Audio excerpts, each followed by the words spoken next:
दोन्ही ठाकरे बंधू एकत्र यावेत यासाठी आता नातलगांकडून देखील प्रयत्न सुरू झालेले आहेत। उद्धव आणि राज ठाकरेंचे मामा यांनीही यासाठी पुढाकार घेतलाय। तर दुसरीकडे संभाव्य युतीच्या चर्चांची खिल्ली उडवणाऱ्या नितेश राणेंना मनसेच्या प्रकाश महाजनांनी उत्तर दिलंय। पाहूयात।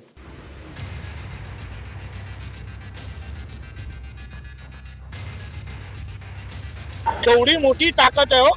एकाकडे 20 आमदार आहेत, दुसऱ्याकडे 0 आहे। बाप रे। आणि आमच्याकडे तर 132 आहे। तो कशी तुलना होणार आमची या दोघांबरोबर? त्याची वैचारिक उंची म्हणजे नितेश राणे उभा राहिले तर त्यांची उंची लवंगे एवढी होते आणि ते बसले तर ते विलायची एवढे होतात। अशा माणसाचं काय सिरियसली घ्यायचं? ठाकरे बंधू एकत्र येण्याच्या चर्चांची खिल्ली उडवल्यानं मनसे आणि राणेंमध्ये खडाजंगी रंगली। ज्या नितेश राणेंची उंची उभा राहिल्यावर लवंगा एवढी आणि बसल्यावर इलायची एवढी होते, त्यांच्यावर काय बोलावं असं उत्तर मनसेच्या प्रकाश महाजनांनी दिले। लोकसभेला नारायण राणेंच्या प्रचारासाठी राज ठाकरेंची सभा झाली होती। मनसेनं बिनशर्त पाठिंबा दिल्यानं राज ठाकरेंनी शिंदेंसह भाजप उमेदवारांचाही प्रचार केला होता। आता त्याच राज ठाकरेंची ताकद किती असा प्रश्न भाजपकडून विचारला जात असल्यानं शाब्दिक वॉर रंगू लागले। महाराष्ट्राच्या जनतेने 2024ला एकाला 20 आमदार दिले, दुसऱ्याला 0 दिलेले आहे।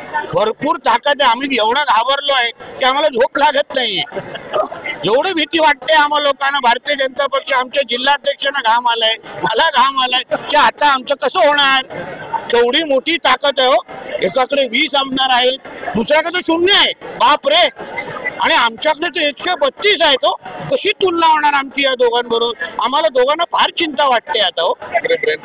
ठाकरे ब्रँड हिंदुत्व सोडल्यामुळे संपलेला आहे। मग रत्नागिरीत लोकसभेला सभा कशाला घ्यायला लावल्या राजसाहेबांच्या?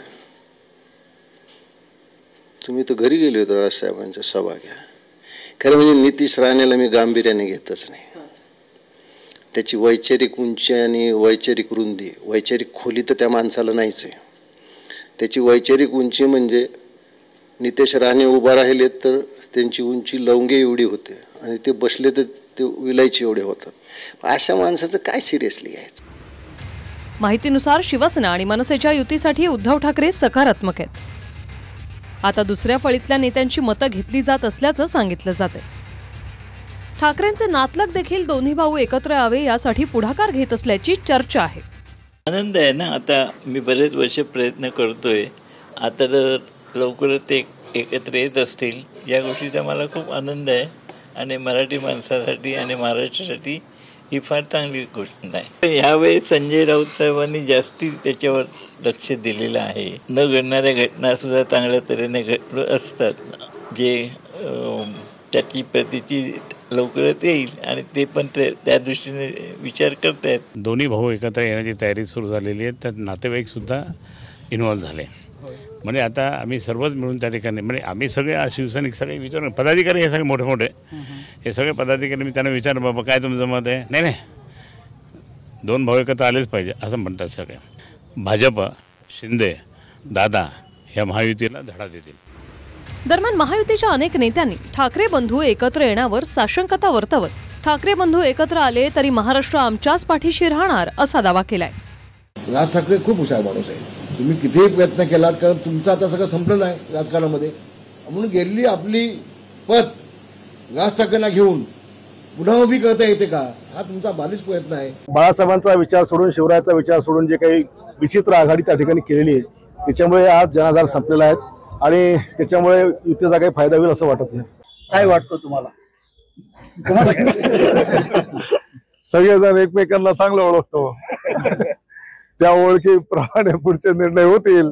मोठ्या फरकाने येणाऱ्या स्थानिक स्वराज्य निवडणुका जिंकणार तयारी तशी चालू आहे आणि जनमानसामध्ये तशी इमेज आमच्या सरकारची तशी झालेली आहे। म्हणून ज्यांना भीती वाटत असेल आणि त्या भीतीपोटी एकत्र येत असतील त्याला आम्ही काय करणार? दुसरीकडे कुणाला एकत्र येण्याची इच्छा असली तरी ते भाजप होऊ देणार नाही, कारण ईडी नावाच्या शस्त्रानं भाजप कुणालाही नमवू शकतो असा आरोप बच्चू कडूंनी केलाय। एकंदरीत भाजप तसं होऊ देणार नाही। सध्या जे काही चालतं आहे त्या भाजपच्या खेळी आहे, कारण त्यांच्याकडे ईडी नावाचं एक मोठं शस्त्र आहे आणि त्यानुसार भाजप ईडीच्या धारदार शस्त्रावर सगळ्याला नमवण्याचा प्रयत्न करतं. Bureau report, TV9 Marathi.